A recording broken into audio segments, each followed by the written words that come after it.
இன்றைய பாடத்துல சாதியின் பொருளாதார அம்சத்தின் விமர்சனம் என்ற பாடத்திட்டத்துல உங்களை பார்க்க இயல.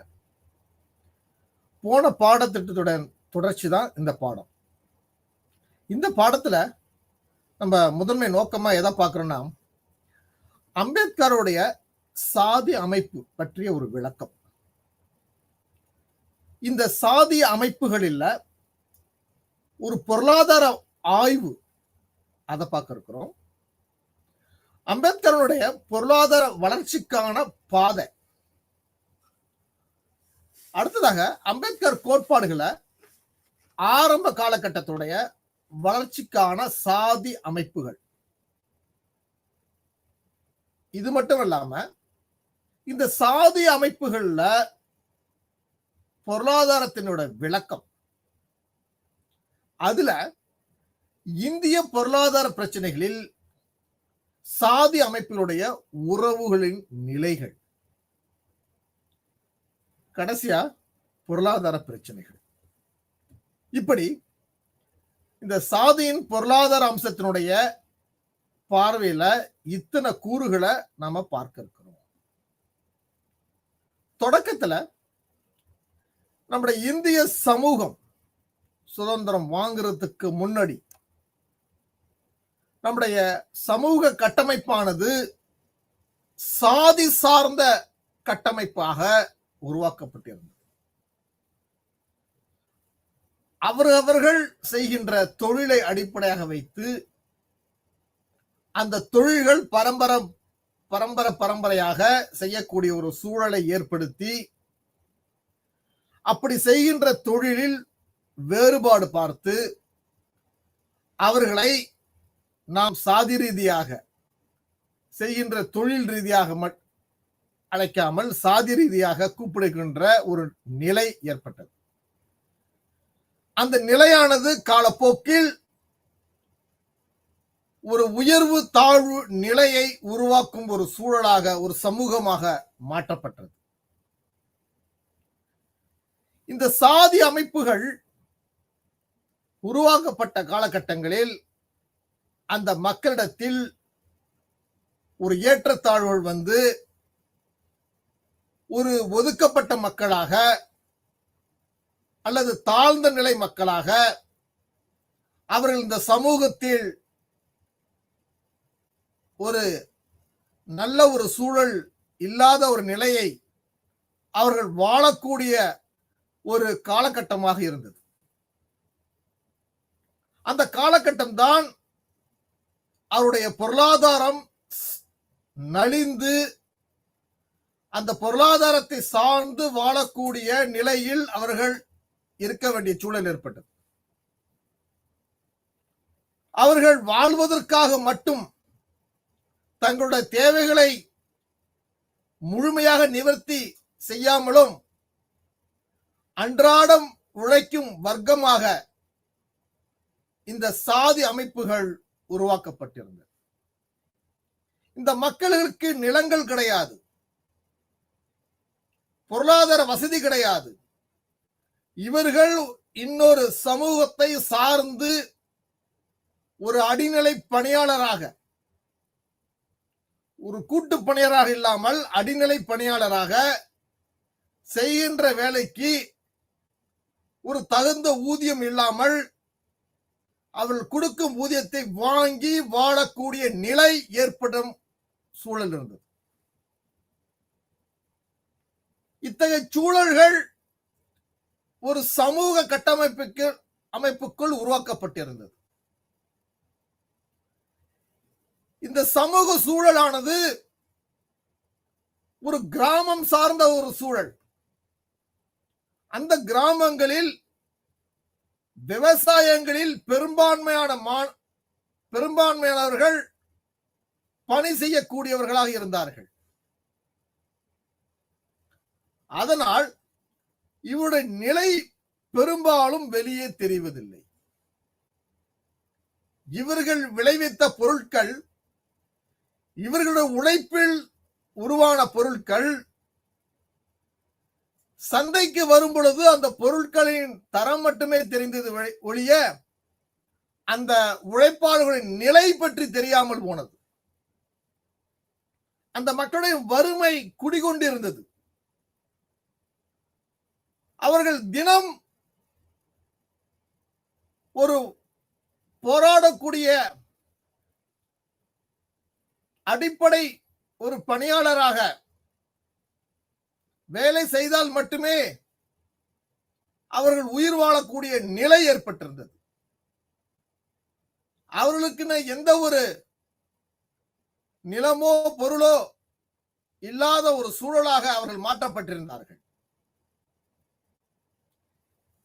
இந்த காலகட்டங்களில் தான் நாம் இந்திய சமூகத்தில் இந்த சாதிய அமைப்புகள் வலிமை பெற்றிருந்தது.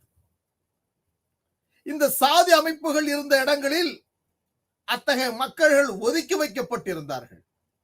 சாதி பாகுபாடுகள் அதிகமாக இருந்தது. ஆக அந்த சூழலானது அவருடைய வாழ்வாதாரத்தினுடைய ஒட்டுமொத்த பொருளாதாரம் நலிந்த நிலையில் இருந்தார்கள். ஆனால் மிகச்சிறந்த உழைப்பாளிகள். ஆனால் விழிப்புணர்வு இல்லாமல், ஒரு வழிகாட்டுதல் இல்லாமல், அவருடைய கல்வியறிவு இல்லாத நிலையை அவர்கள் முற்றிலுமாக முதலாளித்துவர்கள் அதை பயன்படுத்திக் கொண்டார்கள். லாபத்தை ஈட்டியவர்கள். அந்த அடிப்படையில் தான் அம்பேத்கர் அவர்கள் இந்த மக்களை எப்படி காப்பாற்றுவது, அந்த மக்களுக்காக நாம் எவ்வாறு குரல் கொடுப்பது, அத்தகைய யோசனையின் அடிப்படையில் தான் இந்த சாதி அமைப்புகள் இம்மக்களை தினம் இயந்திரமாகவும்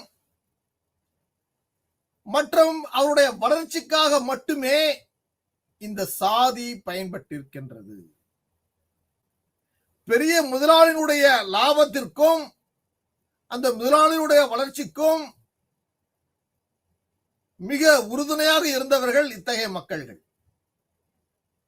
இந்த மக்களை உழைப்புக்கேற்ற ஊதியம் கொடுக்காமல் உழைப்பை சுரண்டப்பட்டு அவர்களுடைய நிலையை எண்ணி அவர்கள் கீழ் சாதியை என்ற ஒரு பிரிவாக அவர்கள் அன்று பார்க்கப்பட்டார்கள். ஆக அந்த காலகட்டமானது அத்தகைய மக்களுடைய உழைப்பை ஆதரித்தார்கள். அந்த வயல் வேலைகளில் ஒரு பயிர் விளைவதற்கான அத்தனை மூலக்கூறுகளையும் அத்தனை உழைப்பையும் மிக செம்மையாக செய்து அதிகமான விளைச்சலை தன்னுடைய முதலாளிக்கு ஏற்படுத்தி கொடுத்தார்கள். அவர்கள் வாழும் சூழலானது கிராமம் சார்ந்த சூழல், ஒரு குக்கிராமம் சார்ந்த சூழல். வேறு எந்த ஒரு விஷயமும் அறிந்திராத மக்களாக ஒரு தனிமைப்படுத்தப்பட்ட ஒரு ஊரினுடைய கடைசி பகுதியிலோ ஓரத்திலோ ஒதுக்கப்பட்ட ஒரு பகுதியாக அந்த மக்கள் வாழ தொடங்கிய பகுதிகள். இந்த ஒதுக்கி வைக்கும் முறையானது அந்த காலகட்டங்களில் மிக வளர்ச்சியான ஒரு நிலையாக இருந்தது. அப்படி ஒதுக்கி வைக்கப்பட்ட போதுதான் அந்த மக்களிடம், அதாவது சாதி அமைப்புகளுக்கும் உயர் குடிமக்களுக்கும் இடையே மிகப்பெரிய ஏற்றத்தாழ்வுகள் இருந்தது.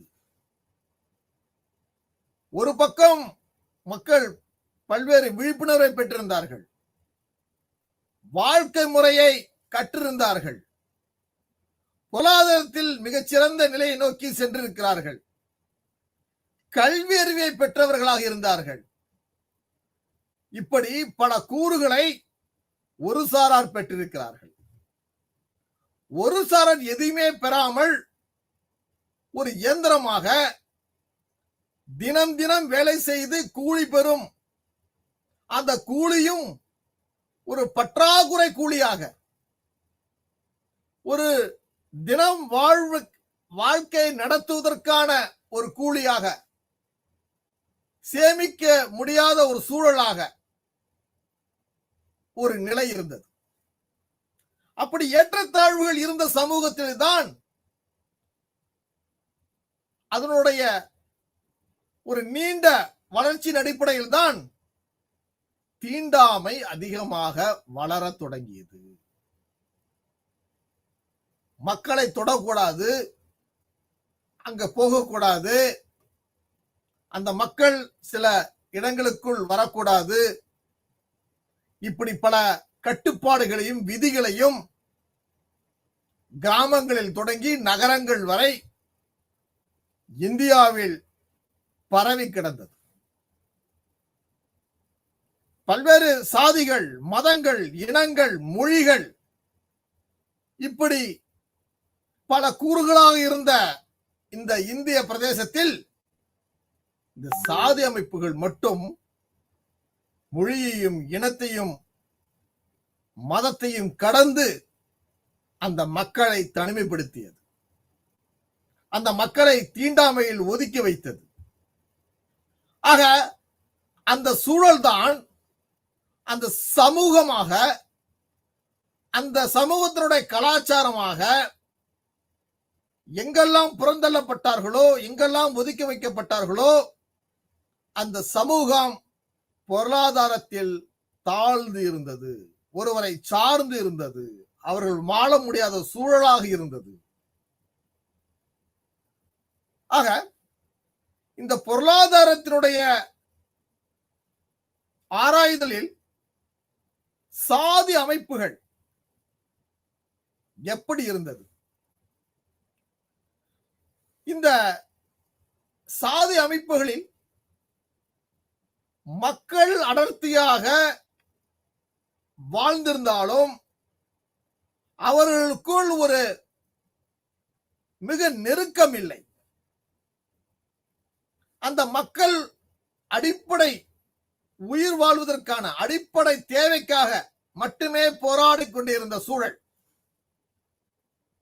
அந்த சூழலில் அதிக நேரங்கள் வேலை செய்து குறைந்த ஊதியங்களை பெற்று அந்த ஊதியத்தை தங்களுடைய குடும்பத்தினர்கள் வாழக்கூடிய சூழலாக இருந்தார்கள். பெரும் பகுதிகள், ஒட்டுமொத்த குடும்பமே அந்த நிலங்களில் பணியாற்றக்கூடிய ஒரு சூழலாக இருந்தார்கள். அப்படி இருந்துமே அவருடைய வாழ்வாதாரம் ஒரு வளர்ச்சிக்கான பாதையோ அல்லது அவருடைய வாழ்வாதாரத்தை மேம்படுத்தும் நிலையிலோ இருந்ததாக இல்லை. அந்த உழைப்பை சுரண்டப்படும் பொழுது அந்த மக்களுடைய வாழ்வாதாரம் என்பது மிகப்பெரிய வறுமையாக இருந்தது. அவர்களுக்கு தேவை அதிகமாக இருந்தது. ஆனால் அந்த தேவைகளை குறைத்துக் கொண்டு வாழக்கூடியவர்களாக இருந்தார்கள். அவர் ஒருவரை சார்ந்ததாக இருந்தார்கள். அப்படி வாழும்போது மிகப்பெரிய ஒரு விஷயம் என்னவென்றால், அவர்களுக்கு ஊதியம் நிர்ணயிக்கப்படவில்லை. வேலைக்கான கூலி குறைவாக குறைக்கப்பட்டது. இவையெல்லாம் அன்றைய ஆங்கில அரசுக்கு தெரியப்படுத்தவும் இல்லை. ஏனென்றால் அன்றைய காலகட்டங்கள் ஜமீன்தார்கள், நில அதிகமாக வைத்திருப்பவர்கள் ஜமீன்தாருடைய பார்வையில் இருந்தார்கள். அவர்கள் கொடுக்க கூடிய வரி வசூலாக இருக்கட்டும், அரசுக்கு செலுத்த வேண்டிய தொகையாக இருக்கட்டும், அதை முறையாக செலுத்தினார்கள். ஆக இத்தகைய சாதி அமைப்புகளில் ஒட்டுமொத்த உழைப்பை சுரண்டப்படுவதும், அந்த சுரண்டப்படுவதில் அதிக நேரங்களையும் பயன்படுத்திக் கொண்டு ஒரு வறுமைக்கான நிலையை ஏற்படுத்தியும் மிக குறைந்த ஊதியங்களை கொடுத்து அந்த மக்கள் எதிர்த்து கேட்காதவாறு, அவர்களுக்கு எந்த ஒரு விஷயங்களை சொல்லி தராதவாறு, அவர்களுக்கு கல்வி புகட்ட கூடாத நிலையிலும் அவர்களை ஒதுக்கி வைக்கப்பட்டும் அவர்களை சாதி பார்த்து தனிமைப்படுத்தப்பட்ட ஒரு மிகப்பெரிய ஒரு சூழலாக அந்த காலகட்டங்கள் இருந்தது. ஆக இதன் மூலம் இந்த சாதி அமைப்புகளால் தான் இந்தியாவுடைய பொருளாதாரம் மிக தாழ்ந்து இருந்தது. மிக குறைந்த சதவீதம் மட்டுமே பொருளாதாரத்தில் உயர்ந்தவர்களாக இருந்தார்கள். அவர்கள் முதலாளித்துவத்தவர்கள், அவர்கள் ஜமீன்தார் முறையை சார்ந்தவர்கள். ஏனென்றால் அவர்கள் அடிப்படையில் அந்த பணியை செய்வதில்லை. செய்வதற்கென ஒரு குறிப்பிட்ட மக்களில் இருக்கிறார்கள்.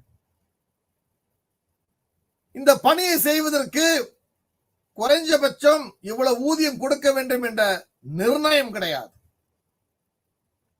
ஒட்டுமொத்த அதிகாரமும் அவர்களை சார்ந்து இருந்தது, அவர்களை சுற்றி இருந்தது. அவர்களுடைய ஆலோசனையோ அவர்களுடைய வழிகாட்டுதலோ அவர்கள் என்ன சொல்கிறார்களோ அதை கேட்டு வாழக்கூடிய நிலைதான் இந்த சாதி அமைப்புகளாக இருந்தது. ஆக அத்தகைய மக்களிடம்தான் ஏழ்மை எல்லா இடங்களிலும் பரவி இருந்தது. ஒரு பொதுவான விஷயம், தமிழகத்தில் தற்போது 38 மாவட்டங்கள் உள்ளது. இந்தியாவில் ஒரு 28 மாநிலங்கள் உள்ளது. ஆனால் அன்றைய காலகட்டங்களில் இதே தமிழகமும் இதே இந்தியாவும் தான் இருந்தது. இதே மொழியும் இனமும் அல்லது கலாச்சாரமும் பண்பாடும் இதே போன்றுதான் இருந்தது. எந்த ஒரு மாறுபாடும் கிடையாது. ஆனால் அந்த மக்களிடத்தில் ஒரு படிக்கக்கூடிய ஒரு சூழலாக இருக்கட்டும், அல்லது சம பகிர்வாக இருக்கட்டும், அல்லது அவருடைய வாழ்வாதாரம் உயரக்கூடிய நிலையாக இருக்கட்டும், எதுவுமே அந்த மக்களை போய் சென்றடையவில்லை.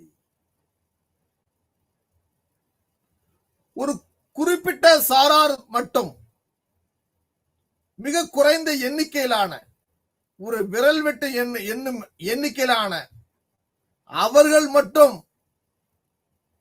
வருமானத்திற்கு அதிகமாகவும் அவர்களிடம் நிலமும் அவரிடம் செல்வமும் சேர்ந்து இருந்தது. அந்த செல்வமானது தனக்கு கீழ் பணியாற்றுகின்ற, தன் நிலத்தில் பணியாற்றிக் கொண்டிருக்கின்ற மக்களுக்கு ஒரு அடிப்படை சம்பளத்தை விட மிக குறைவாக கொடுத்தார்கள். இந்த மக்களை பற்றி பேசவோ எழுதவோ அல்லது இந்த மக்களே ஒன்றாக சேர்ந்து போராடவோ அப்படி எந்த ஒரு சூழலும் இல்லாத நிலை. இதை தெரிந்து கொண்டுதான் அண்ணல் அம்பேத்கர் அவர்கள் இந்த மக்களுக்கு, இந்த மக்களை சுரண்டுபவர்களுக்கு, அந்த மக்களுடைய வாழ்வாதாரத்தை உயர்த்துவதற்கு என்ன செய்ய வேண்டும், எதை தெரிந்து கொண்டு நாம் போராடக்கூடிய நிலையில் இருக்க வேண்டும்.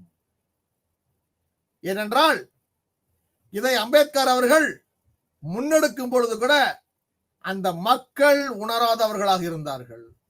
அந்த மக்கள் அம்பேத்கரோட சேராதவர்களாக இருந்தார்கள். அந்த மக்களுக்கு போதிய கல்வியறிவு இல்லாத நிலையில் இருந்தார்கள். அவருடைய வாழ்வாதாரம் மிக பின்தங்கிய நிலையில் இருந்ததனால் இவற்றுக்கெல்லாம் யோசிக்கவும் பார்க்கவும் அவர்கள் அம்பேத்கரோட சேர்ந்து பணியாற்றவும் தயங்கியவர். அப்படி ஒரு விஷயத்தை புரிந்து கொள்வதற்கே பல ஆண்டுகள் தேவைப்பட்டது.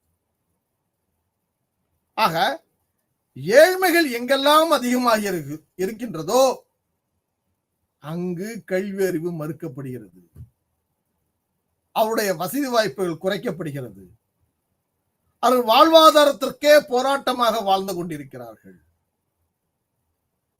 அப்படி ஒரு சூழல் தான் இந்த சமூகத்தினுடைய பொருளாதார அமைப்புகள் அத்தகைய கட்டமைக்கப்பட்டிருந்தது. ஒரு சமூகத்தினுடைய பொருளாதார வளர்ச்சி அடையும் பொழுதுதான் ஒரு உண்மையான வளர்ச்சி. அந்த சமூகம் என்பது அந்த மக்களை சார்ந்தது. அப்ப அந்த மக்களுக்கான ஊதியங்கள், உழைப்புக்கேற்ற ஊதியங்கள் அங்கு மறுக்கப்படும் போது அந்த பொருளாதார அமைப்புகள் அவர்களுக்கு குறைய தொடங்கிறது. வறுமை வருகிறது. அவர்கள் போராட தெரியவில்லை, கேட்க தூண்டவில்லை. இப்படி ஒரு விஷயத்தை சொல்லுவதற்கு ஆளும் இல்லை. ஆக ஒரு நிகழ்வு தொடர் நிகழ்வாக நடந்து கொண்டே போய் கொண்டிருக்கிறது. இவையெல்லாம் பொருளாதார சார்ந்ததாக இருந்தாலும் ஒட்டுமொத்த பொருளாதாரத்துடைய வளர்ச்சி என்பது பின்தங்கிய நிலையில் இருப்பதனால் அந்த மக்களை இந்த சமூகம் தீண்டாமையாக பார்க்கப்பட்டது, பாகுபாடு பார்க்கப்பட்டது, தள்ளி வைக்கப்பட்டது, அவர்களுக்கு கல்வி முற்றிலுமாக ஒதுக்கப்பட்டது. ஆக இந்த ஒதுக்க வைக்கப்பட்ட நிலையானது காலப்போக்கில் அவர்களை அடிமைகளாக, கீழ்நிலை மக்களாக நாம் பயன்படுத்த தொடங்கினோம். அவர்கள் வாழ்வதற்கான சூழலே இல்லை.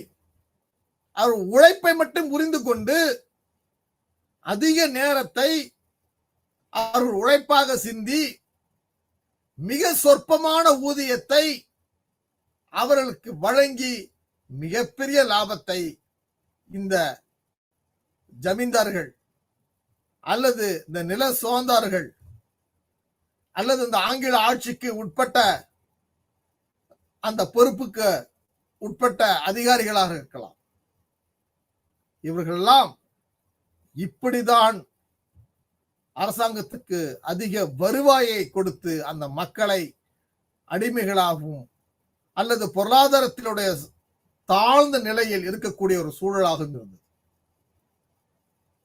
ஆக ஒரு பொருளாதார சூழலை ஏற்படுத்துவதற்கு அந்த மக்கள் முன் வர வேண்டும். மக்களுடைய நிலை மிக மோசமாக இருந்தது. மக்களை ஒன்றிணைக்கவே கஷ்டமாக இருந்தது. மக்களுக்கான பிரச்சனைகள் சொல்வதற்கான எந்த முகாந்தரமும் இல்லை.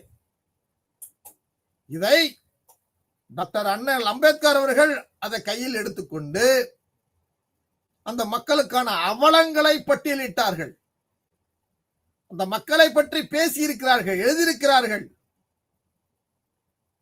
அதற்கு மிக முக்கியமான காரணம் என்பது சாதிய கூறுகள், சாதி அமைப்பு முறைகள். அந்த சாதி அமைப்பு முறைகளில் அந்த மக்களை ஒரு ஒதுக்கி வைக்கப்பட்ட ஒரு அடிமைகளாக மட்டுமே பார்க்கப்பட்டது என்பதை அறிய முடிகிறது. இதைத்தான் டாக்டர் அம்பேத்கர் அவர்கள் தன்னுடைய சிந்தனையில் ஒரு பொருளாதாரத்திற்கான வளர்ச்சிக்கான பாதையாக அந்த மக்களுக்கு தெரியப்படுத்த வேண்டும். அவருடைய பொருளாதாரத்தை உயர்த்த வேண்டும். ஆக அந்த சமூகத்தினுடைய ஒரு எதிரொலிப்பாக, அந்த சமுதாயத்தினுடைய சீர்திருத்தவாதியாக முதலில் அறியப்பட்டவர் டாக்டர் அம்பேத்கர் அவர்கள். அந்த மக்களுக்கான பிரச்சனைகளையும் அந்த மக்களுக்கு உட்பட்ட நிலையை பற்றியும் பெரும்பாலும் தெரிய வருகிறது. ஒரு பொருளாதார வளர்ச்சி என்பது அனைத்து மக்களையும் ஒன்றிணைத்து ஒரு வளர்ச்சிக்கான பாதைகளை முன்னெடுத்து வாய்ப்புகள் கொடுக்கப்பட்டு அந்த வாய்ப்புகள் மூலம் அவர்கள் வாழக்கூடிய ஒரு நிலையாகவும் அந்த நிலையின் மூலமாக ஒரு பொருளாதாரம் சார்ந்ததாகவும் இருக்க வேண்டும். ஆனால் ஒரு பொருளாதார வளர்ச்சி என்பது அந்த மக்கள் மேம்பட முடியாத ஒரு சூழல். அவருடைய உழைப்பு சுரண்டப்படுகிறது. அந்த உழைப்பின் மூலம் அவருடைய வறுமை அதிகப்படுத்தப்படுகிறது. அந்த வறுமையை காட்டி அவருடைய அறியாமை அதிகமாக இருக்கிறது. ஆக அம்பேத்கர் அவர்கள் அந்த மக்களை முழுமையாக உற்று நோக்கி அந்த சூழலானது ஒரு கிராம சார்ந்ததாகவோ குக்கிராமத்தை சார்ந்ததாகவோ ஒரு உழைக்கும் வர்க்கத்தினருடைய ஒட்டுமொத்த உழைப்பை ஒரு ஊதியம் குறைவாக பெற்று வாழக்கூடிய நிலையாக ஒரு வறுமை கோட்டுக்கு கீழே உள்ள மக்களாக இருந்தார்கள். இதைத்தான் அந்த மக்களுக்கு ஒரு சமூக சீர்திருத்தவாதியாக, ஒரு பொருளாதாரத்தை மேம்படுத்த வகையில் அந்த மக்களை ஒரு வளர்ச்சிக்கான பாதையில் எடுத்து செல்லக்கூடிய வகையில், அப்படி செல்லும் பொழுதுதான் இந்த வறுமையை முற்றிலுமாக ஒழிக்க முடியும், அல்லது இந்த வறுமையை படிப்படியாக குறைக்க முடியும். அப்படி குறைக்கும் பொழுதுதான் இந்த மக்களை சிந்திக்க வைக்க முடியும், இந்த மக்களுடைய அறியாமையை உணர்த்த முடியும், இந்த மக்களுக்கான தேவையை நாம் கொடுக்க முடியும். அப்படி தேவையை கொடுக்கும் பொழுதுதான் அந்த மக்களுக்கான கல்வி அங்க புகட்டப்படும். அப்படி அம்பேத்கர் அவர்கள் இந்த பொருளாதார வளர்ச்சியில் பல்வேறு நாடுகளில் இத்தகைய சூழல் இல்லாத இருந்தாலும் அவர்கள் ஒன்றிணைந்த மக்களாக அந்த மக்களை சமத்துவம் அடிப்படையில் அனைவருக்கும் சமமான ஊதியம், வேலைவாய்ப்பு, அந்த மக்களை தனித்து பார்க்காமல் இணைத்து பார்த்த ஒரு சமூகமாக வளர்ந்த நாடுகளில் இருந்தது. அப்படி வளர்ந்த நாடுகளில் அவர் மிகவும் விரும்பி ஏற்றுக்கொள்ளப்பட்ட ஒரு கொள்கையாக இந்த கம்யூனிஸ்ட் சித்தாந்தத்தை அவர் ஆதரித்தார். அந்த கம்யூனிஸ்ட் அமைப்பையே ஆதரித்தார். சமத்துவம், இந்த சமத்துவம் என்பது நீதியாக அல்லது ஒரு அரசியலாக, ஒரு பொருளாதாராக விளங்க வேண்டும். அம்பேத்கர் அவர்கள் ரஷ்ய நாட்டினுடைய அடிப்படை கடமைகளை எடுத்துக்கொண்டவர். நம்முடைய இந்திய அரசியலமைப்பு சட்டத்தில் ரஷ்ய நாட்டினுடைய அடிப்படை கடமைகளை அங்கிருந்து எடுக்கப்பட்டது. அதே போன்று அந்த ரஷ்ய நாட்டினுடைய ஒரு வளர்ந்த நாடாக மாறுவதற்கு அந்த நாட்டினுடைய சமூக கட்டமைப்பு, அந்த நாட்டினுடைய வாய்ப்புகள் அனைத்து மக்களுக்கும் பிரித்து கொடுப்பது, சாதி ரீதியாக இல்லை, மத ரீதியாக இல்லை, இன ரீதியாக இல்லை, மக்கள் ஒன்றிணைந்த மக்களாக அந்த மக்களுக்கான வாய்ப்புகளை வழங்கும் போது இவையெல்லாம் இந்த கம்யூனிஸ்ட் சித்தாந்தத்தில் ஒவ்வொரு தனி மனிதனும் வளர்ச்சி அடையும் பொழுது அவன் குடும்ப வளர்ச்சி அடையும். அந்த குடும்பம் வளர்ச்சி அடையும் பொழுது அந்த சமூகம் வளர்ச்சி அடையும். அந்த சமூகம் வளர்ச்சி அடையும் போது அந்த நகரமோ கிராமமோ வளர்ச்சி அடையும். அனைத்து கிராமங்களும் வளர்ச்சி அடையும் போது ஒரு மாவட்டம் வளர்ச்சி அடையும். அனைத்து மாவட்டங்களும் வளர்ச்சி அடையும் போது ஒரு மாநிலம் வளர்ச்சி அடையும். அனைத்து மாநிலங்களும் வளர்ச்சி அடையும் போது ஒரு நாடு வளர்ச்சி அடையும். இப்படி ஒரு கம்யூனிஸ்ட் சித்தாந்த அமைப்பை அவர் ஆதரித்து அந்த மக்களை வழிநடத்திப்படுத்தினார். அப்படி வழிநடத்தும் பொழுதுதான் இந்த கம்யூனிஸ்ட் சித்தாந்த அமைப்பானது அதில் உள்ள மனித உரிமைகளை பற்றியும் அந்த மக்களுக்கான தேவையான ஜனநாயகத்தை பற்றியும் எடுத்து கூறினார். ஒரு பக்கம் கம்யூனிஸ்ட் சித்தாந்தத்தையும் ஒரு பக்கம் முதலாளித்துவத்தையும் ஆதரித்து, இன்னொரு பக்கம் அதை மனித உரிமைகளுக்காகவும், அந்த மனித உரிமைகள் பெரும்பாலும் ஜனநாயக அடிப்படையில் செயல்படக்கூடியதாகவும் ஜனநாயகத்தில் பங்கெடுக்கக்கூடியதாகவும் இருக்க வேண்டும் என்று டாக்டர் அம்பேத்கர் வலியுறுத்தியிருக்கிறார்கள். இதுதான் ஒரு உண்மையான பொருளாதார வளர்ச்சி என்று பார்க்கப்படுகிறது. அதே போன்று தொழிலாளர்கள் மற்றும் தொழிலாளர் சட்டம். தொழிலாளர் என்பது தினம் ஒரு தொழிலை சரியான முறையில் செய்வது, ஒன்றிணைந்து செய்வது, அனைத்து தொழிலாளர்களும் சேர்ந்து ஒன்றிணைந்து செய்வது. அப்படி செய்யும் போது அவர்கள் செய்கின்ற வேலைக்கான ஊதியம் வழங்கப்படுவது. அப்படி வழங்கப்படும் போது அந்த ஊதியம் அந்த நிறுவனத்துடைய லாபத்தில் இருந்து அல்ல பணி செய்கின்ற அந்த பணியின் மூலமாக அல்லது அந்த நிறுவனம் அவர்களுக்கு செய்ய வேண்டிய பல்வேறு நன்மைகளை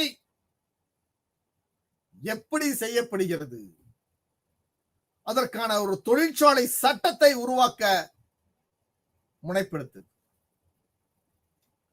ஆக இந்த தொழிலாளர்களும் தொழிலாளர் சட்டம் என்பது அம்பேத்கருடைய யோசனையில் ஒரு பொருளாதார வளர்ச்சிக்கான ஒரு பார்வையாக பார்க்கப்பட்டது, ஒரு வழிகாட்டியாக இருந்தது.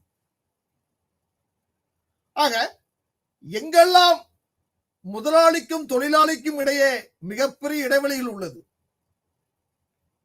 எங்கெல்லாம் ஒரு சமூகத்தில் மக்கள் மேல் சாதி கீழ் சாதி என்ற பிரிக்கப்பட்டிருக்கிறது, ஒரு சமூகம் நகரத்திலும் ஒரு சமூகம் கிராமத்திலும் குக்கிராமத்திலும் ஒதுக்க வைக்கப்படக்கூடிய ஒரு சூழலாக இருந்தது. அவர் எந்த ஒரு பொது நிகழ்வுக்கும் எந்த ஒரு செயல்பாட்டிற்கும் அவர்கள் முன்னிலைப்படுத்த படக்கூட நிலையில் இருந்தார்கள். ஆக இந்த அம்பேத்கரின் சிந்தனையில் தொழிலாளர்கள், வேலை செய்யக்கூடியவர்கள், அவர்களுக்கான தொழிலாளர் சட்டங்களை தொழிலாளர்களுக்கு வழங்க வேண்டும். பல்வேறு நாடுகளில் அவர்களுக்கான ஊதியங்கள் நிர்ணயிக்கப்பட்டிருக்கிறது, அவருடைய வாழ்வாதாரம் உயர்த்தப்பட்டிருக்கிறது, அரசு அவர்களுக்கான கொள்கை முடிவை எடுத்து வைக்கப்பட்டிருக்கின்றது. சில நேரங்களில் சில நாடுகளில் அந்த தொழிலாளர்கள் தங்களுடைய உரிமைக்காக போராடியும் இருக்கிறார்கள், வெற்றி பெற்றியும் இருக்கிறார்கள். இங்க அப்படி ஒரு சூழல் எந்த இடத்திலுமே இல்லை. அதன் முதலாக டாக்டர் அண்ணல் அம்பேத்கர் அவர்கள் இந்த தொழிலாளருக்கான சட்டங்களை, தொழிலாளருக்கான சிந்தனை போக்கை ஆங்கில அரசுக்கு எடுத்து கூறியவர்.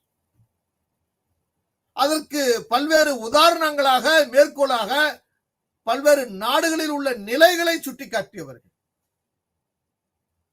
ஆக அந்த சட்டங்கள் ஒரு தொழிலாளர்களுக்கு எந்த வகையில் பாதுகாப்பு உள்ளது, எவ்வகையில் நெறிப்படுத்தி உள்ளது, அவருடைய வேலை வாய்ப்புகள் நிரந்தரமாக்கப்பட்டிருக்கின்றது, ஊதியங்கள் நடுநாயகமாக கொடுக்கப்பட்டிருக்கின்றது.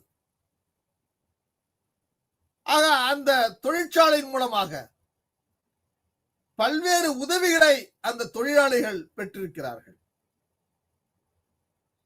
அதே போன்று அந்த தொழிலாளர்கள்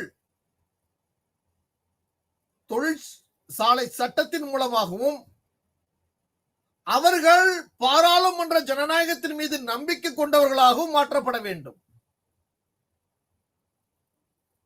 அந்த பாராளுமன்ற ஜனநாயகம் என்பது அந்த உழைக்கும் வர்க்கத்தினர்கள் ஒரு ஆட்சியை, ஒரு அதிகாரத்தை, ஒரு ஆட்சி முறையை அல்லது வாக்களிக்கும் முறையை அல்லது இவர்கள் மூலமாக நமக்கு கிடைக்கக்கூடிய நன்மைகளை இவற்றை தெரிந்து கொள்வதற்காக இதுவரை அப்படி ஒரு வாய்ப்பு வழங்கப்படாதவர்களாக இருந்ததனால் இந்த தொழிலாளர்கள் அல்லது பணியாளராக இந்த சமூகத்தில் ஒதுங்கக்கூடிய நிலையில் இருந்தார்கள்.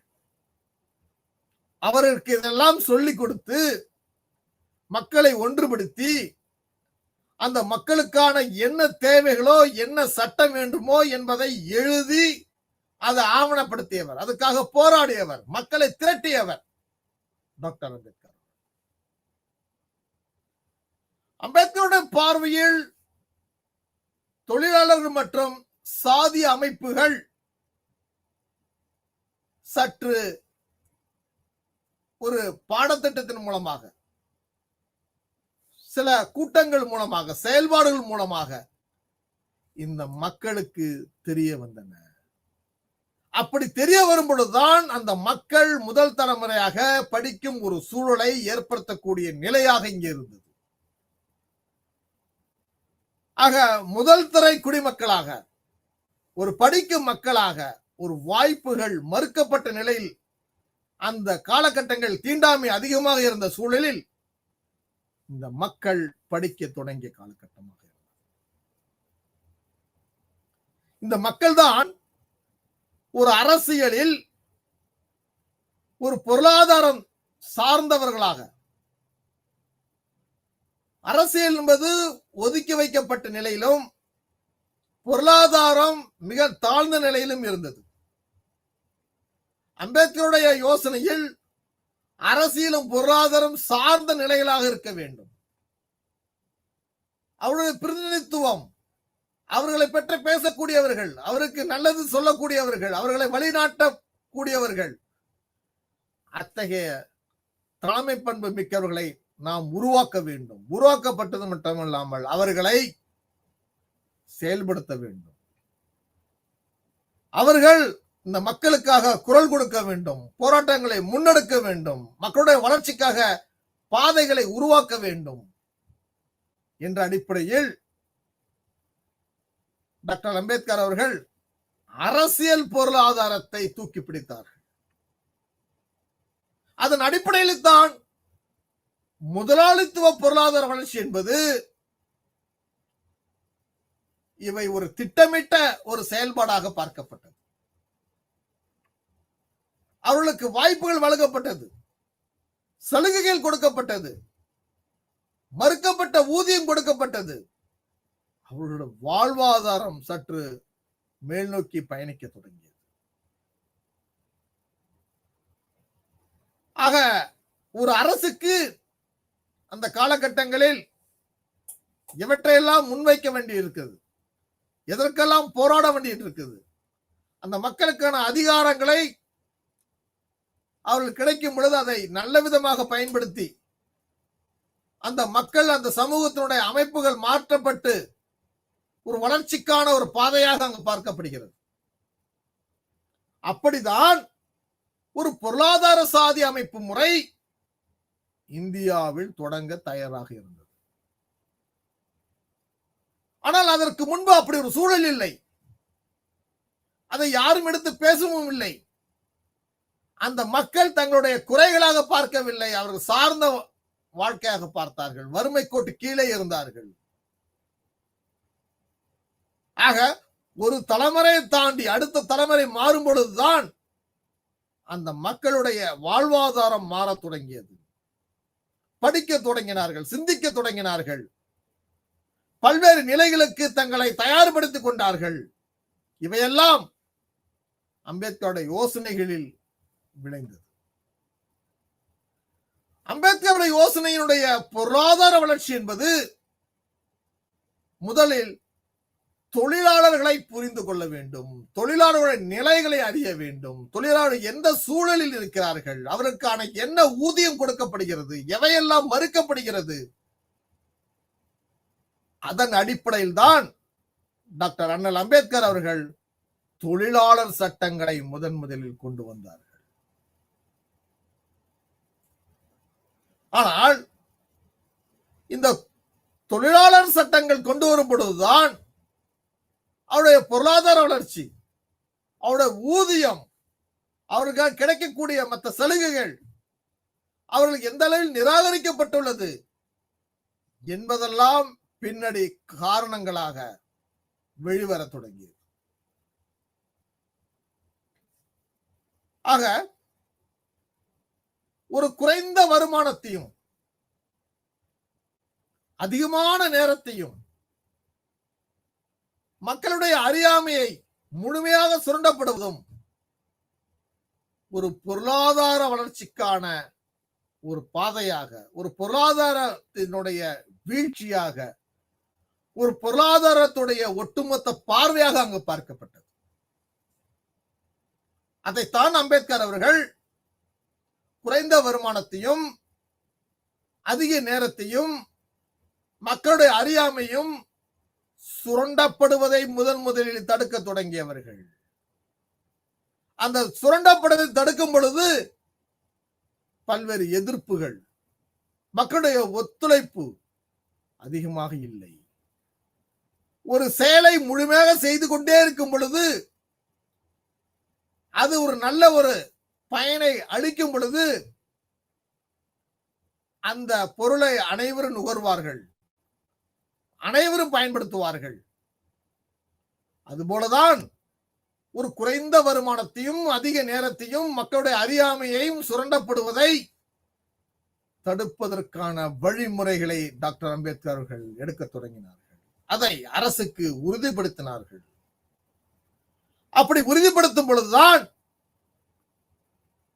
ஒரு பொருளாதார வளர்ச்சி என்பது உற்பத்தியை அதிகமாக பெருக்குவது, உற்பத்தியில் தன்னிறைவு பெறுவது. அது தொழிற்சாலை சார்ந்ததாக இருக்கலாம், அல்லது விவசாயத்தினுடைய உற்பத்தியாக கூட இருக்கலாம். அதே போன்று உணவு விளைச்சலில் மிக அதிகமான வருமானத்தை பெற்று அரசுக்கு ஒரு குறுகிய வருமானத்தை அளித்தவர்கள். உழைப்பாளருடைய ஊதியம் குறைவாக குறைக்கப்பட்டது, அது உயர்த்தப்படவில்லை. உழைப்பாளருடைய மதிப்பு என்பது ஒரு வருமானமாக பார்க்கப்பட்டது. அந்த மதிப்பானது வருமானம் எங்கெல்லாம் குறைவாக இருக்கிறது, எங்கெல்லாம் விவசாயத்திற்கான நலிவு ஏற்படுகிறது என்பதெல்லாம் அம்பேத்கர் அவர்கள் அரசுக்கு அறிக்கையாக சுட்டியும் காட்டினார்கள். இந்த சமூக கட்டமைப்பில் அந்த மக்கள் வாழக்கூடிய நிலை ஒரு ஒதுக்கப்பட்ட அல்லது தாழ்த்தப்பட்ட அல்லது அந்த ஊரினுடைய வெளிப்பகுதிகளில் அவர் தங்கி வாழக்கூடிய ஒரு சூழலாக இருந்தது. அப்படி வாழும் சூழலில் கல்வி முதன்மையாக இருந்தது.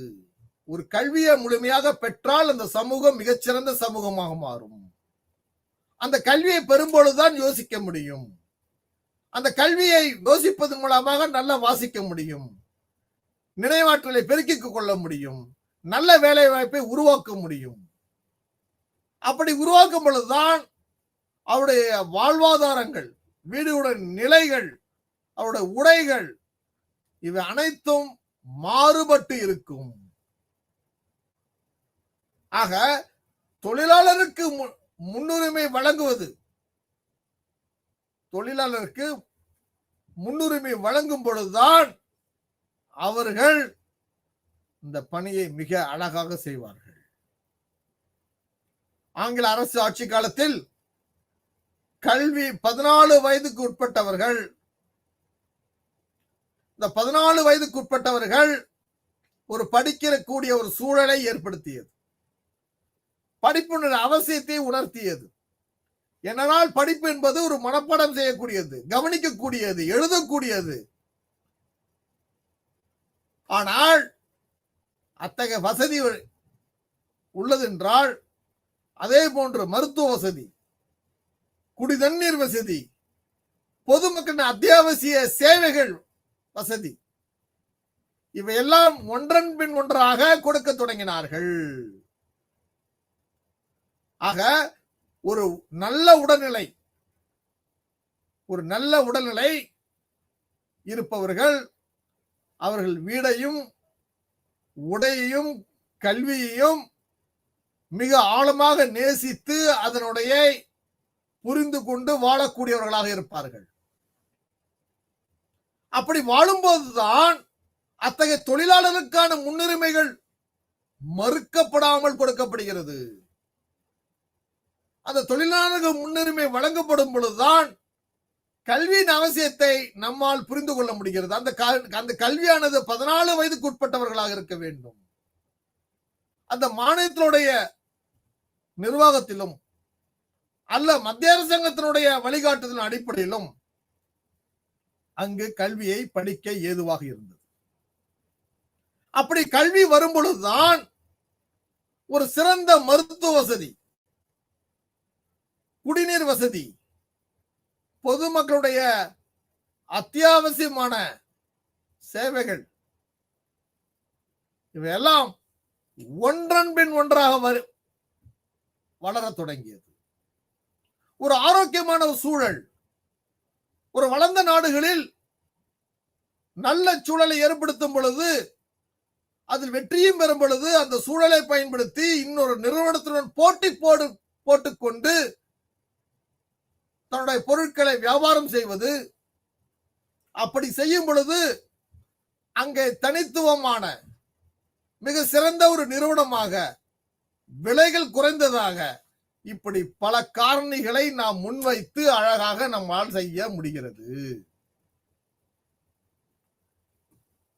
ஆக இந்த தொழிலாளர்களுக்கு இந்த சாதி அமைப்புகளால் மாறப்பட்டு அவர்கள் ஒரு மிகப்பெரிய ஒரு போராட்டத்தை தன்னுடைய படிப்பின் மூலமாக அவர்கள் ஒரு செயல்களை மிக செம்மையாக செய்ய தொடங்கினார்கள். டாக்டர் அம்பேத்கர் அவர்கள் இத்தகைய தொழிலாளர்களுக்கு நல்ல ஊதியத்தை பெற்றுத்தர ஒரு வாய்ப்பாக இருந்தது. அவர்களுக்கு தன்னுடைய போராட்டத்தின் மூலமாக அரசாங்கம் சில கொள்கை முடிவுகளை மாற்றி அமைக்கப்பட்டு ஊதியங்கள் வரையறை செய்யப்பட்டன. அந்த ஊதியங்கள் வரையறை செய்யப்படும் பொழுதுதான் அந்த உழைக்கும் வர்க்கத்தினருக்கு சலுகைகள் கொடுக்கப்பட்டது. அப்படி சலுகைகள் கொடுக்கப்படும் போது அந்த மக்களுடைய கஷ்டங்கள் குறைய தொடங்கியது. அப்படி கஷ்டங்கள் குறைய தொடங்கும் பொழுது அவர்கள் சிறந்த ஒரு பணியாளராக அல்லது சிறந்த ஒரு கூட்டு பணியாளராக செயல்படுவதற்கான தளத்தை உருவாக்கினார்கள். பின்னால் இந்த மக்கள் ஒரு குழந்தை பேறு காலகட்டங்களில் விடுமுறையின் கூடிய ஊதியமும் வழங்கும் நிலை முதலில் ஏற்பட தொடங்கியது. ஆக அந்த குழந்தைகள் பல்வேறு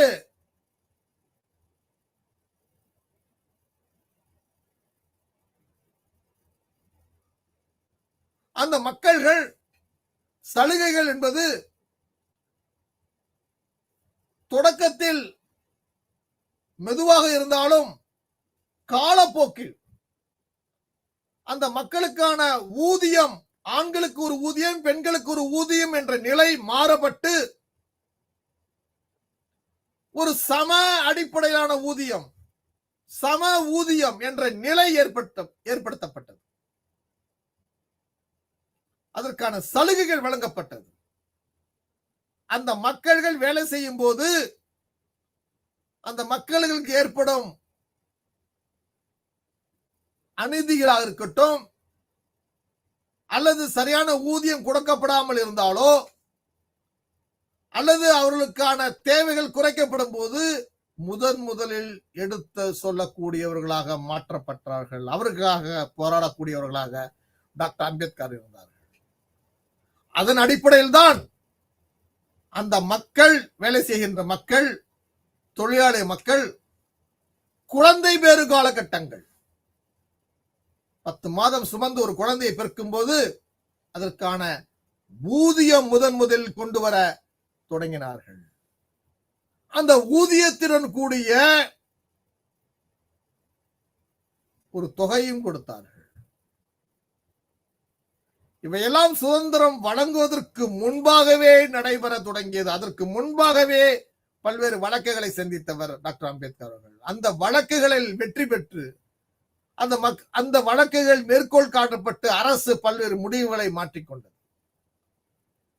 அந்த முடிவுகள் மாற்றும் பொழுது அந்த மக்களுக்கான வாய்ப்புகள், வேலை வாய்ப்புகளை அள்ளி வழங்கியது. அந்த மக்கள்கள் படிப்படியாக படிக்க தொடங்கினார்கள். அது மட்டுமல்ல, அந்த நிறுவனத்தில் பணிபுரிகின்ற இத்தகைய அந்த பகுதி மக்களுக்கு விடுமுறை வழங்கும் ஒரு புதிய திட்டத்தையும் முன்வைக்கப்பட்டது. இப்படி அம்பேத்கருடைய சிந்தனையில் தொழிலாளர்கள் அந்த தொழிலாளருடைய சட்டங்கள் எத்தகைய மாற்றத்தை கொடுத்திருக்கின்றது. ஆக ஒரு சமூகத்தில் சட்டங்கள் மூலமாகத்தான் சில பயன்களை பெற முடியும். அந்த சட்டங்களை பெறுவதற்காக பல்வேறு போராட்டங்களை நாம் தூண்ட வேண்டியிருக்கின்றது.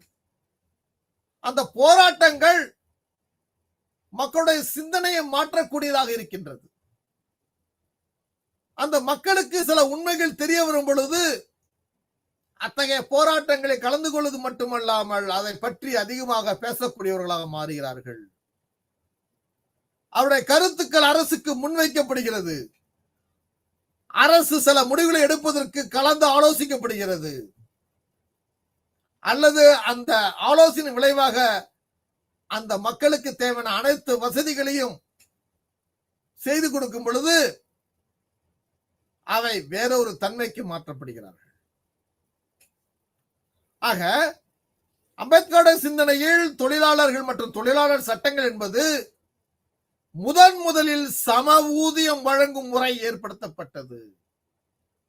ஆணுக்கு ஒரு ஊதியம், பெண்ணுக்கு ஒரு ஊதியம் என்ற ஒரு நிலை இருந்ததை ஊதியத்தில் சமம் என்ற நிலை ஏற்படுத்தப்பட்டது. அதே போன்று தனியார் துறையா இருக்கட்டும், அரசு துறையா இருக்கட்டும், அல்லது விவசாயம் செய்யக்கூடிய நிலையாக இருக்கட்டும், இந்த நிலையில் இருக்கக்கூடியவர்கள் சம ஊதியம் வழங்கும் பொழுது அவர்களுக்கான விடுமுறை வழங்கும் முறையும் கொடுக்கப்பட தொடங்கியது.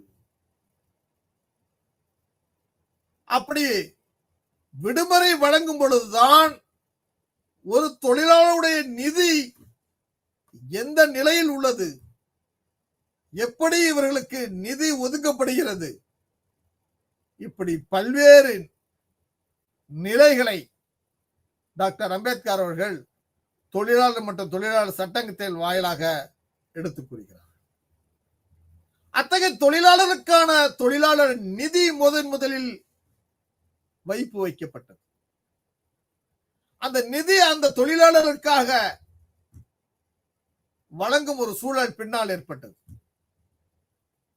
அந்த தொழிலாளர்களை வேலை நேரமானது ஒரு குறிப்பிட்ட நேரத்தை உள்ளடக்கியதாக இல்லை. தினமும் சீக்கிரமாக வந்து மிக அதிக நேரத்தை இந்த தொழிலில் செய்யக்கூடிய ஒரு பணியாளராக இருக்கக்கூடிய நிலை இருந்தது. இவற்றையெல்லாம் மாற்றுவதற்கான ஒரு வழியாகத்தான் அம்பேத்கருடைய சிந்தனைகள் இங்கு பயன்பெற்றிருக்கின்றது. அந்த தொழிலாளர்கள் 10 முதல் 8 மணி நேரம் குறைக்கப்பட்டது. ஆக இந்த தொழிலாளர் நேரமானது குறைக்கப்படும் பொழுது அவர்களுக்கு பேறுகால விடுமுறைகள் சட்டத்தின் வாயிலாக சொல்லப்பட்டிருந்தாலும் அவர்கள் அதை ஆதரித்தார்கள். அத்தகைய பேறுகால சமயங்களில் அரசாங்கம் ஊதியத்தை வழங்கியது. முதன்முறையாக ஊதியத்தை வழங்கியது. அதே நிறுவனம் ஒரு காலகட்டங்களில் அவர்களை விமர்சனம் செய்தார்கள். அந்த மக்கள் கீழ் மக்கள், அவர்கள் சொல்வது எதுவும் புரியாது, இது தெரியாது, இது வராது, இப்படி பல்வேறு எதிர்மறையான கருத்துக்கள் மூலம் அந்த மக்களை தனிமைப்படுத்தி வைத்திருந்தார்கள். இவையெல்லாம் ஒரு சமூக கட்டமைப்பில் ஒரு சாதி பாகுபாடு, ஒரு சாதியினுடைய மறு உருவம் இதுதான். ஆக இந்த மக்களிடத்தில் ஒரு சமத்துவத்தை எப்படி கொண்டாட வேண்டும்? ஏனென்றால் இதற்கு முன்பாக சமத்துவம் மிக்க மக்கள்கள் இல்லாத நாள் இருந்தது. சகோதரத்துவம் என்ற உணர்வு இல்லாமல் இருந்தது. சுதந்திர பாதிப்பு என்ற நிலையில் மக்கள் இருந்தது. இவற்றையெல்லாம் நாம் மாற்ற வேண்டும். சமத்துவம் என்பது மக்களுடைய இறையாண்மை. சமத்துவம் என்பது மக்களுடைய இறையாண்மை. இப்படி இந்த மக்களுடைய உரிமையை ஒரு சமத்துவமாக பார்க்கும் பொழுது கால வளர்ச்சியில் அவருடைய செயல்பாட்டால் சகோதரத்துவம் என்ற ஒரு நிலை ஏற்படுகிறது. அந்த நிலைதான் சகோதரத்துவம் இல்லாத ஒரு நாடாக இருந்த இடத்தில் சகோதரம் உள்ள நாடாக மாற்றப்பட்டது. சுதந்திரம் இல்லாத ஒரு மக்களை சுதந்திரம் உள்ள நாடாக மாற்றப்பட்டது. ஆக இவையெல்லாம் கால வளர்ச்சியில் இந்த மக்களை அடிமைப்பட்ட மக்களை விழிப்புணர்வு அடைவது, மக்களிடத்தில் உயர் பதவிகளில் உங்களை சந்திக்கும் பொழுது அந்த மக்கள் அந்த சார்ந்து இருப்பவர்களை கேள்வி கேட்கக்கூடிய நிலையில் இருக்கக்கூடியவர்களாக இருந்தார்கள். ஆக சமத்துவம் என்பதும் சகோதரத்துவம் என்பதும் சுதந்திரம் என்பதும் இந்த மக்களுக்காக உழைக்கும் வர்க்க மக்களுக்காக வழங்கப்பட்டிருக்கிறது. ஆக இதன் மூலம் ஒரு வேலைக்கான நேரம் என்பது வரையறுக்கப்பட்டது. அந்த நேரமானது காலையில் எவ்வளவு நேரம், மதியம் எவ்வளவு நேரம் என்ற நிலை கொண்டு வரப்பட்டது. அது பல்வேறு நாடுகளில் எதிர்க்க தொடங்கியது. சிலர் அவசரமாக சில நாடுகளில் இத்தகைய சூழல்கள் மாற்றப்பட்டன. ஆக வேலைக்கான நேரம் எப்பொழுது ஆரம்பிக்கப்பட்டதோ அப்பொழுதே ஒரு தொழிலாளிக்கான ஊதியம் நிர்ணயிக்கப்பட்டது. அந்த நிர்ணயிக்கப்பட்ட ஊதியமானது அந்த நிதியை வைத்துக் கொண்டு நாம் கடைகளில் வாங்கக்கூடிய ஒரு நிலை, அந்த நிலைக்கு அகவிலைப்படி ஊதியம் என்று சொல்லுவார்கள். அகவிலைப்படி ஊதியம். அப்படி என்றால் அகவிலைப்படி ஊதியம் என்பது ஒரு மக்களுக்கான வாழ்வாதாரத்திற்கான ஒரு ஊதியம். இன்றைய விலைவாசியுடைய ஒரு உணர்த்தக்கூடிய ஊதியம். ஆக தொழிலாளருக்கான வர்த்தக சங்கம் தொடங்கப்பட்டது.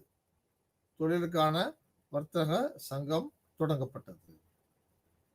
அதே போன்று பெருகால விடுமுறைகள் அதனோடு கூடிய சலுகைகளும் ஒன்றாக இணைக்கப்பட்டது.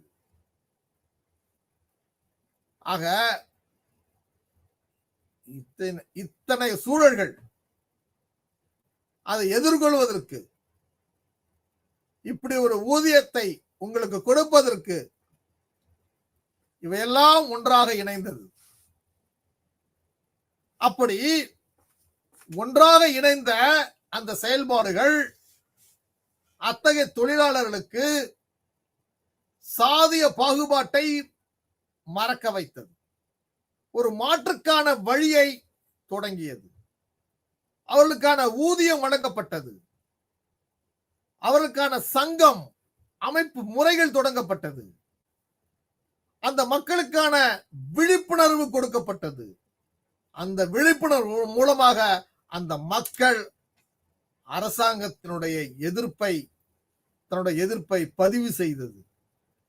தன்னுடைய குரலை உயர்த்தி காட்டியது.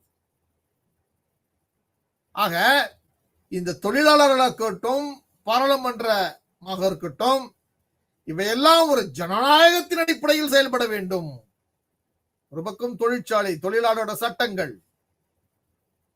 ஆனால் ஒரு பாராளுமன்ற ஜனநாயகத்தில் ஒரு அங்கமாக இருக்கக்கூடியவர்களாக இந்த மக்களுடைய எதிர்பார்ப்புகளை பூர்த்தி செய்வதற்காக அல்லது நல்ல பல திட்டங்களை நீங்கள் செய்யக்கூடிய ஒரு நிலையில் இருப்பவர்களாக இருக்க வேண்டும்.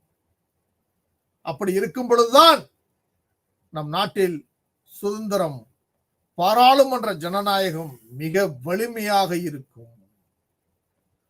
சுதந்திரம் ஒரு நாட்டில் குறைவாக இருந்தாலோ அல்லது பாராளுமன்ற ஜனநாயகம் சற்று கேள்வி கேட்கும் நிலையில் இருந்தாலோ அங்கு ஒரு முழுமையான வளர்ச்சி ஏற்படாது.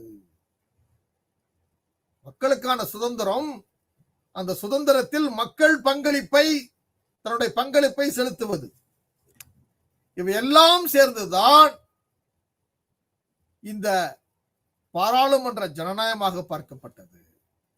இந்த சாதி அமைப்பு முறை, ஒடுக்கப்பட்ட சாதி அமைப்பு முறை நிலைநிறுத்தப்பட்டது. அவர்களுக்கான வளர்ச்சிக்கான பாதைகள், கொள்கைகள் உருவாக்கப்பட்டு அந்த பாதைகளுக்கான வளர்ச்சிக்கான பாதையை நோக்கி செல்ல தொடங்கினார்கள் என்பதை இந்த பாடத்திலிருந்து நாம் தெரிந்து கொண்டோம். மீண்டும் அடுத்த வகுப்பில் உங்களை சந்திப்பதில் மற்றற்ற மகிழ்ச்சி அடைகிறேன். நன்றி, வணக்கம்.